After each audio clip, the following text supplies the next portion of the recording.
Assalamualaikum warahmatullahi wabarakatuh.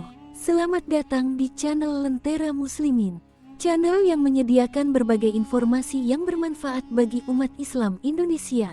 Dukung channel kami dengan like, subscribe, dan share, agar kami bisa terus update informasi yang bermanfaat.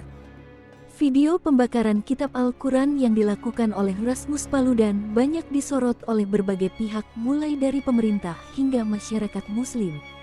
Pembakaran ini dorong oleh aksi demo kepada Turki untuk memberikan izin Swedia bergabung dengan NATO. Aksi terkait permusuhan dengan umat Islam kerap terjadi di negara barat. Hal ini dikarenakan adanya rasa ketakutan dari beberapa pihak akan kembalinya kebangkitan umat Islam seperti dulu. Ustadz Felix Xiao menjelaskan dengan lengkap alasan dibalik mengapa negara barat melakukan aksi untuk membuat umat Islam menjadi jelek di mata dunia. Kita sudah tahu di Swedia sana ada seorang tokoh politisi yang saya malas menyebutkan namanya, tapi saya pikir teman-teman juga sudah memahami dan sudah tahu dari berita. Dia membakar Al-Quran, dan tidak hanya membakar Al-Quran di depan kedubes Turki, tapi juga membuat postingan-postingan yang menjelekkan Nabi, yang kemudian melakukan penistaan dan penghinaan terhadap Islam. Nah, pertama-tama ini adalah sebuah curhat ya teman-teman sekalian. Yang selalu menjadi pertanyaan kita adalah Kenapa orang-orang itu senantiasa melakukan hal-hal yang kontraproduktif, dan mereka berkata misalnya bahwa HAM, hak asasi manusia, untuk berbicara apapun, tapi mereka tidak menghargai juga hak asasi seorang muslim, yang ketika mereka berhak untuk mendapatkan ketenangan, mereka berhak untuk disampaikan perkara-perkara yang baik, mereka berhak untuk diajak diskusi seandainya ada sesuatu yang salah paham. Tapi tentu saja HAM ini adalah sebuah alat yang dijadikan oleh Barat untuk sebenarnya melakukan sesuatu yang terlarang, melakukan sesuatu yang menyerang orang lain, melakukan sesuatu yang tidak bermanfaat, melakukan sesuatu yang jahat. Dalam hal ini menghina Nabi Shallallahu Alaihi Wasallam. Jadi kita selalu bertanya atas dasar apa sih sebenarnya? Kalau mereka berkata selama ini bahwa Islam itu keras, mereka berkata Islam itu radikal, mereka berkata Islam itu ekstrim, padahal yang mereka lakukan itu justru sesuatu yang lebih parah, sesuatu yang lebih besar kejahatannya, karena yang mereka lakukan adalah memprovokasi orang-orang muslim, sehingga orang-orang muslim itu terlihat ekstrim, terlihat radikal, dan terlihat kasar dan keras. Padahal mereka sengaja dan melakukan provokasi itu karena mereka tahu orang-orang muslim itu tidak bisa untuk mendiamkan andaikan Rasul mereka dihina. Maka teman-teman sekalian, pertama kali ketika saya melihat Al-Quran dibakar, untuk apa sih sebenarnya? Kalau kamu nggak suka dengan satu perkara, kalau kita nggak suka, kita nggak ridho dengan satu perkara, ya bukannya cukup kita tinggalkan, bukannya cukup kamu tinggalkan aja perkara itu. Ngapain harus dibakar? Kalau saya misalnya nggak setuju dengan isi satu kitab atau satu buku misalnya, saya kan nggak bakal beli buku itu, saya kan nggak bakal untuk baca buku itu. Kenapa saya harus repot-repot untuk ngebakar buku itu, untuk beli lalu kemudian ngebakar buku itu? Bukankah yang saya inginkan sebenarnya adalah provokasi? Ini yang menjadi poin pertama yang bisa kita simpulkan daripada perlakuan orang-orang yang memang melakukan penistaan terhadap agama. Dan bukan hanya sekali. Kemarin ada kartunis yang menggambar Nabi Muhammad SAW, padahal dia sudah tahu di dalam Islam sudah berkali-kali terjadi, sudah berkali-kali juga disampaikan bahwa Nabi itu tidak layak untuk digambar, Nabi itu tidak layak untuk diserupakan, Nabi itu tidak layak untuk diceritakan atau dikisahkan buruk. Dan bukan hanya menggambar, tapi juga memberikan provokasi tadi. Nah, untuk apa sebenarnya? Dia sudah tahu bahwasanya ada orang-orang muslim yang benar-benar menghargai nabinya, yang benar-benar serius untuk mencintai nabinya. Justru karena dia tahu bahwa nabi ini adalah benar-benar dihargai di dalam Islam, maka dia mencoba untuk memprovokasi orang-orang muslim. Nah, itu yang pertama. Kenapa dia melakukan? Karena dia pengen untuk memprovokasi orang-orang muslim. Nah, kenapa dia pengen memprovokasi orang-orang muslim? Supaya citra Islam itu jelek, supaya citra Islam itu terlihat radikal, terlihat merespon dengan cara yang tidak pantas bagi mereka. Oh, Islam itu pemarah. Lihat-lihat aja tuh buktinya. Lihat komentar saya, dia bilang itu, inilah dipenuhi dengan orang-orang pemarah, yang mereka bodoh, yang mereka tidak punya kesabaran, yang mereka peradabannya rendah. yang mereka semuanya pengecut dan segala macam. Padahal yang kita lihat justru itulah yang mereka lakukan. Saking pengecutnya mereka melakukan di tempat yang bukan muslim. Coba dilakukan di tempat yang muslim kalau memang dia berkata bahwa dia berani. Tapi kita tahu poin pertama adalah ini memang sebuah provokasi. Ini memang sebuah hal yang ditujukan untuk orang-orang muslim. Yang dia lakukan bukan tanpa sebab. Dia ingin menunjukkan bahwasanya Islam itu pemarah, Islam itu ekstrim, Islam itu radikal. Bahkan suatu hari nanti misalnya kalau terjadi sesuatu pada dia, apakah terjadi anarkisme pada dia, apakah terjadi sesuatu yang lebih buruk daripada anarkisme kepada dia langsung akan memframing, atau berita itu dengan sendirinya akan memframing bahwasanya inilah Islam yang bertentangan dengan ide-ide yang kita dapatkan. Untuk apa mereka memframing Islam? Karena teman-teman sekalian, Islamofobia tetap harus dijaga karena Islamofobia ini adalah sebuah bisnis. Itu adalah jawabannya. Islamofobia ini bisnis besar. Islamofobia ini tetap harus dijaga. Karena begitu ada Islamofobia, banyak hal yang bisa untuk mereka dapatkan. Mereka bisa bilang dunia ini tidak aman selama ada orang muslim. Mereka bisa bilang negara Anda juga tidak aman ketika masih ada orang-orang muslim. Mereka bisa bilang bahwasanya radikalisme masih ada di tempat Anda. Maka yang harus Anda lakukan adalah program deradikalisasi, program deislamisasi, program anti terorisme dan segala macam. Ini adalah bisnis besar, menunjukkan pada dunia bahwa dunia itu tidak aman ketika ada orang-orang muslim. Maka kita bisa tahu, maka kita bisa lihat kenapa penghinaan terhadap Rasul itu tidak beres-beres, karena mereka paham betul bahwasanya orang muslim tidak akan pernah tinggal diam. Maka teman-teman sekalian, orang-orang muslim manapun, orang-orang muslim yang walaupun mereka tidak taat, saya tuh bukan muslim yang 100% taat. Saya bukan menjadi contoh orang muslim sebagaimana para sahabat. Tapi saya yang orang muslim yang mungkin menurut saya pas-pasan, itu aja merasa tidak rela, merasa tidak bisa ketika Nabi itu dihina. Begitu kalau ada orang yang menghina Nabi di depan saya, itu pasti kita marah. Kita pasti akan merasa tidak suka. Bahkan bisa jadi kita akan mengerahkan segala-galanya untuk membuat penghinaan itu hilang. Dan itu yang sangat mereka ketahui. Untuk apa? Untuk menjual satu ide bahwasanya Islam itu, orang muslim itu kasar. Islam itu adalah ajaran radikalis. Islam itu adalah ajaran ekstremis. Jadi tidak seperti yang mereka katakan. Mereka katakan bahwa kami melakukan ini karena ajaran Islam itu adalah ajaran yang tidak sesuai dengan nilai-nilai barat.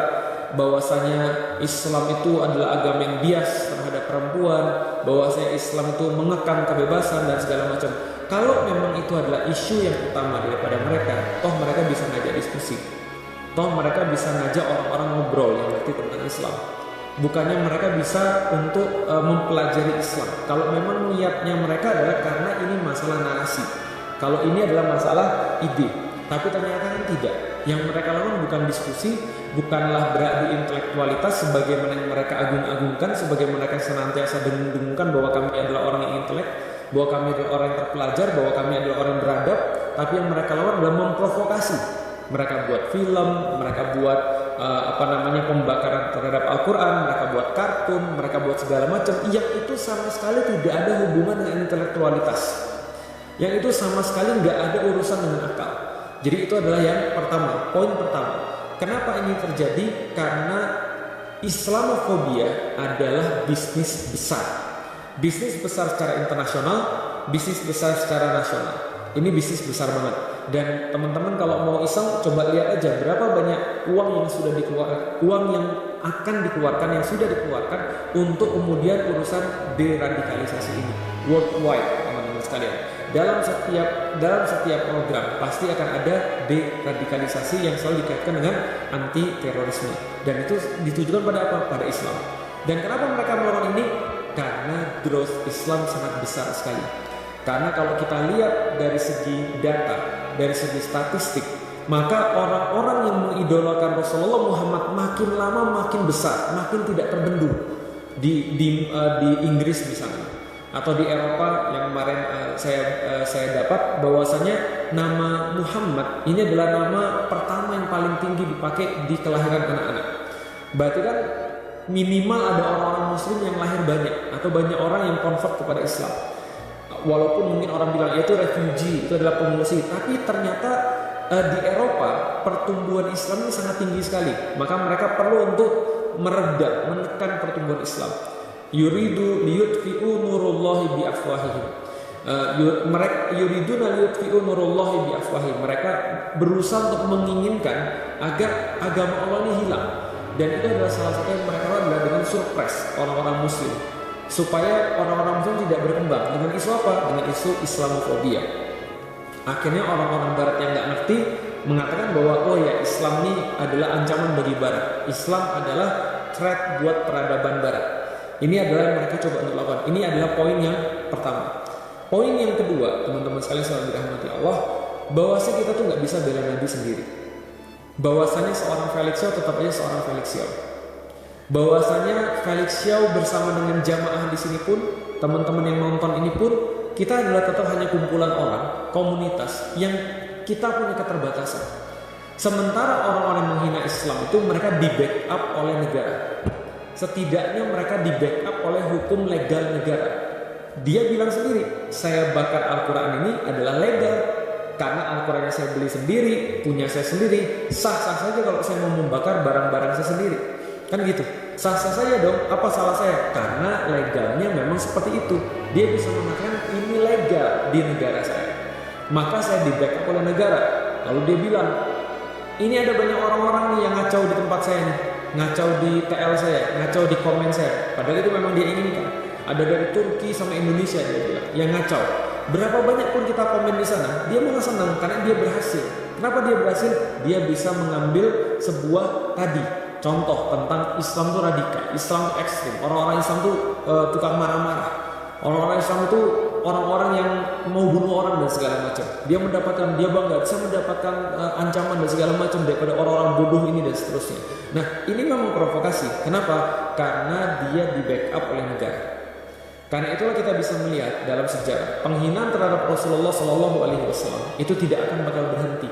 Tidak akan bakal berhenti selama kita sebagai individu yang komen di kemudian Instagram itu, atau kita sebagai komunitas yang melakukan misalnya unjuk rasa, yang melakukan apapun, atau kita sebagai kelompok, itu tidak cukup. Kenapa? Karena dia di backup oleh negara.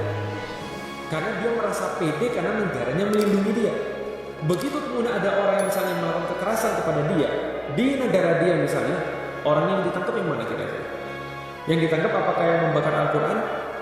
Atau orang yang bereaksi ketika Rasulnya dihina dan Al-Quran dibakar, mukul dia misalnya?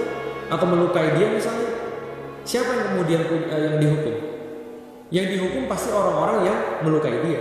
Padahal dia memprovokasi. Apakah ada pasal yang bisa dikenakan pada dia? Perbuatan tidak menyenangkan misalnya? Atau perbuatan misalnya menghina? Tidak bisa. Karena dia di backup oleh negara. Sedangkan kita cuma modal bacot dan kita cuma modal orang. Kita cuma bisa ngancam lewat komen. Kita cuma bisa melakukan secara individual. Kita cuma bisa unjuk rasa misalnya, yang paling tinggi pun. Tapi kita tidak punya negara yang backup kita. Sebagaimana dia di backup oleh negara, oleh legal. Karena itulah di masa yang lalu, ketika Islam masih di backup oleh negara, ketika Khilafah Utsmani masih ada misalnya, terserah ada orang yang berkata bahwa oh khilafah nggak boleh, khilafah itu nggak ada, itu cuma di dalam buku sejarah. Tapi di dalam buku sejarah menyebutkan bahwa ketika khilafah masih ada, ketika Abdul Hamid II masih memimpin, maka Abdul Hamid tidak mentolerir orang-orang yang ada di Inggris dan Prancis ketika mereka bahkan cuma mau mementaskan drama tentang Rasulullah yang dibuat oleh Voltaire. Jadi Voltaire, salah satu pembaharu dari Prancis, itu sempat membuat drama tentang Nabi Muhammad, dan tentu saja ini adalah drama yang sangat menghina. Maka Abdul Hamid bilang, kalau kalian berani untuk membuat sesuatu drama tentang Nabi kami dan mementaskan itu ke publik, maka saya akan menggerakkan jari, yang jari saya ini akan menggerakkan ratusan ribu orang muslim ke negara Anda. Kalau Anda berani. Kenapa? Karena orang-orang muslim itu saya fasilitasi dengan negara saya untuk deal dengan Anda, yang Anda juga punya backing negara. Ayo kita adu nih antara negara nih, gitu loh. Dia punya media nih. Kalau andaikan Abdul Hamid masih ada, kalau saya Turki Utsmani masih ada, pasti Turki Utsmani bergerak. Tapi kenapa Turki diam? Padahal pembakaran di dalam depan kedubes mereka. Karena Islam tidak di backup oleh negara. Itu problemnya. Jadi dia di backup negara, kita nggak di backup oleh negara. Padahal dulu ketika kita di backup oleh negara, Prancis mau melakukan, kita bisa ultimatum. Dia pindah ke Inggris. Inggris bilang, ya udah biar kami aja yang melakukan pementasan itu. Gak usah orang-orang Prancis. Inggris juga kita ultimatum. Dan ternyata dia nurut. Dia tahu konsekuensinya seperti apa. Ketika dia memaksa untuk mementaskan sesuatu yang itu sangat bertentangan dengan kita. Dan saya nggak perlu jelasin bagaimana kecintaan orang-orang Muslim kepada Nabi Muhammad. Saya nggak perlu menjelaskan bagaimana hukum orang-orang menghina Nabi Muhammad. Kita udah jelasin itu semua dan mereka tahu persis. Karena mereka tahu persis itulah mereka melakukan itu. Jadi kita tuh nggak perlu naif teman-teman sekalian. Kita mengatakan mereka tuh nggak tahu. Mereka tuh nggak tahu seperti apa Nabi Muhammad. Mereka tuh nggak tahu. Kalau mereka tahu, mereka juga akan mengikuti Nabi Muhammad. Teman-teman sekalian, mereka melakukan itu justru karena mereka tahu Nabi Muhammad itu kayak apa bagi kita. Gitu loh maksudnya. Ya bisa jadi ada beberapa orang nggak tahu akhirnya kasar terhadap Nabi. Ada beberapa orang nggak tahu akhirnya kemudian dia nggak hormat kepada Nabi. Betul, ada chance seperti itu. Tapi yang dilakukan oleh orang ini itu provokasi banget. Gitu loh. Jadi ini bukan dilakukan sesuatu tanpa rencana saya pikir. Karena itu pasti sudah dipertimbangkan matang-matang. Orang itu dilakukan dengan penuh keyakinan kok. Dia merasa berani banget. Kenapa? Karena dia sudah tahu sampai di titik mana resiko-resiko itu akan terjadi. Nah karena itu teman-teman sekalian, kita bisa lihat poin yang kedua yang bisa kita lihat adalah bahwasanya ketika mereka di backup oleh negara, sedangkan orang-orang Muslim itu tidak di backup oleh negara, maka yang di backup dari negara itu pasti akan lebih daripada yang cuma sendirian saja. Ini adalah poin kedua yang perlu kita sampaikan. Poin yang ketiga teman-teman sekalian. Lalu apa yang bisa kita lakukan pada hari ini? Tidak ada. Tidak ada yang bisa kita lakukan pada hari ini. Yang kita bisa lakukan cuma kita nangis. Yang kita bisa lakukan cuma kita merasa sedih. Kenapa kayak kita nggak bisa berbuat apapun? Kenapa kayak kita punya dua tangan tapi kayaknya dua tangan kita nggak bisa buat apapun? Kenapa kita punya akal tapi kita kayaknya nggak bisa apa-apa? Kenapa kita merasa bahwa kita punya uang tapi uang kita nggak bisa menghasilkan apapun?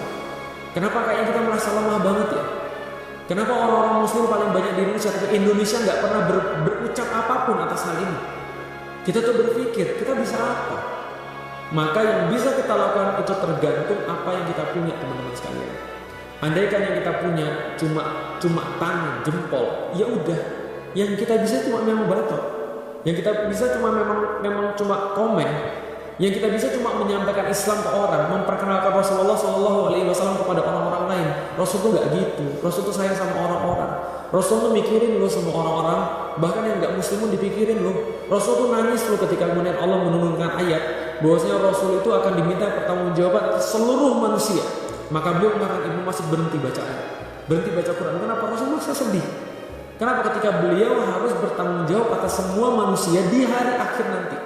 Bukan hanya orang-orang Muslim, bukan hanya orang-orang Muslim yang nggak taat, tapi terhadap orang yang menolak Nabi Muhammad, menolak Allah, itu aja Rasul akan ditanya. Kenapa orang-orang ini nggak ngerti Islam? Kenapa orang-orang nggak mau menerima Allah? Murid-muridmu kayak apa? Orang-orang Muslim kayak apa? Pengikutmu kayak apa? Itu Rasul diminta pertanggungjawaban. Kita cuma bisa jelasin kayak gitu sebagai seorang Muslim yang punya sebuah kewajiban untuk membela Rasul dengan cara yang kita bisa. Tapi kita nggak boleh cuma mengatakan bahwa ya udah biarin aja orang-orang menghina Rasulullah. Yang penting kita mencintai dan kita menyebarkan kecintaan kita terhadap Rasul. Nggak boleh kita mencukupkan kayak gitu doang. Tapi kita harus berbuat dengan apa yang kita bisa. Kalau kita berkomunitas, kalau kita punya kelompok, maka kewajiban kita adalah berunjuk rasa untuk menyampaikan bahwa perbuatan nggak benar. Kita harus beramar ma'ruf nahi munkar secara bersama-sama. Karena orang Muslim itu bersama-sama. Kalau kita individu, kita lakukan kemampuan kita secara individu, kita keluarkan kemudian apa yang menjadi kemampuan kita. Saya kemudian bikin materi ini, saya bikin live ini, saya bikin kemudian penjelasan kepada orang-orang, itu seperti yang saya mampu. Kalau saya punya komunitas, saya buat kemudian komunitas saya itu bergerak juga. Saya buat komunitas saya untuk berunjuk rasa membela Nabi, gitu kan ya. Kalau saya punya kekuasaan lebih, saya misalnya presiden nih, maka presiden, kalau saya jadi presiden, saya akan membuat sebuah pernyataan. Putuskan hubungan diplomatik dengan Swedia. Selama Swedia nggak berbuat sesuatu pada orang ini, nggak cukup nih buat pemutusan hubungan diplomatik. Semua orang Swedia keluar dari Indonesia. Kita nggak berbuat kekerasan, tapi kita punya kehormatan. Indonesia negara Muslim terbesar. Malaysia katanya negara Muslim juga. tapi nggak berbuat apa-apa. Karena kepala negara itu punya jabatan, dia punya kekuasaan, dia punya wewenang. Maka dia sebagai seorang muslim akan ditanya. Orang-orang nggak bisa bilang, oh itu kan cuma urusan agama, ini kan urusan negara. Lah kalau gitu untuk apa kalau gitu kita menyandang negara muslim terbesar? Kan gitu. Kalau saya menjadi presiden, saya katakan putusin hubungan diplomatik sekarang juga. Kalau nggak mau tuh ngurusin urusan, usir dubesnya. Kita tunjukin juga kalau kita juga bisa melakukan sesuatu sesuka kita. Bukan hanya orang-orang yang lain yang bisa melakukan sesuatu sesuka mereka. Kan gitu. Nah ini adalah kalau kita punya jabatan. Kalau misalnya Kapolri misalnya, Kapolri juga harus berbicara. Ini adalah sesuatu yang salah. Lah pertanyaannya adalah kenapa orang-orang pada hilang semua? Ketika ada urusan muslim aja, misalnya contoh ada orang-orang muslim melakukan sesuatu yang mereka anggap radikal gitu misalnya, semua keluar, gitu kan ya. Oh ini penghinaan terhadap etnis, ini adalah rasis, ini adalah ujaran kebencian, ini adalah radikalisme, dibahas di mana-mana terus menerus. 212 itu bentuk daripada radikalisasi, bentuk daripada hate speech, bentuk daripada rasisme, bentuk daripada ujaran-ujaran kebencian, ideologi kebencian. Nah ini tuh gimana orang-orang ini? Ada di mana orang-orang ini? Justru ketika agamanya dihina. Pertanyaan kita balik lagi, kalau ini adalah masalah intelektualitas, kalau ini masalah hak asasi manusia, kalau ini adalah hak asasi, bebas mengutarakan pendapat, berbuat dan segala macam. Tapi itu jelas bukan, kita udah bahas ini provokasi. Lah kalau memang ini adalah tentang HAM, ini adalah tentang intelektualitas, ayo kita ngobrol secara intelektualitas. Kenapa yang Anda lawan tidak ada hubungannya dengan intelektualitas? Dan kemudian berkata sesuatu yang buruk, dipublis dan segala macam, bilang bahwa orang muslim pengecut, bilang bahwa Rasulullah Muhammad pengecut. Kenyataannya dia berbuat begitunya di Swedia. Coba buat begitu di Pakistan gitu, coba buat begitu di Indonesia gitu, coba buat begitu di Malaysia gitu. Nah itu baru pemberani, gitu kan ya. Nah maka teman-teman sekalian ada 3 poin yang kita sampaikan. Poin pertama adalah ini provokasi karena Islamofobia ini adalah sebuah bisnis besar. Yang kedua teman-teman sekalian, kita tidak bisa sendiri untuk membela Nabi. Membela Nabi itu harus bersama-sama. Yang ketiga, apa yang harus kita lakukan sekarang sesuai dengan apa yang kita bisa. Saya tidak bilang komen atau saya nggak bilang ketika Anda buka lalu Anda report akunnya itu adalah sesuatu yang salah. Itu yang bisa kita lakukan sebagai seorang muslim. Yang memang cuma ini kemampuan kita. Ya udah nangis ya nangis. Kalau kita nggak bisa apa-apa ya udah mau gimana lagi. Terus apa yang mau kita lakukan? Kita berangkat ke sana? Enggak, kita nggak bisa. Kenapa? Karena kita cuma individu. Sedangkan apa yang dia lakukan di backup oleh negara. Ini bukan sebuah fight yang fair. Bukan fair fight. Kalau saya mau fair fight, ayo. Tapi ya kita harus punya backup negara dulu. Pertanyaannya mau nggak nih Indonesia nge-backup nih? Gitu kan ya? Nah pertanyaan kita sebagai seorang muslim tergugah nggak nih? Pemimpin-pemimpin negara muslim. Terkhusus Turki yang dipanggil secara langsung. Karena memang dibakanya depan kedubes Turki. Indonesia yang dikatakan sebagai muslim terbesar, yang dikatakan bahwa Islamnya paling ramah. Coba gimana caranya menghadapi orang kayak gini nih?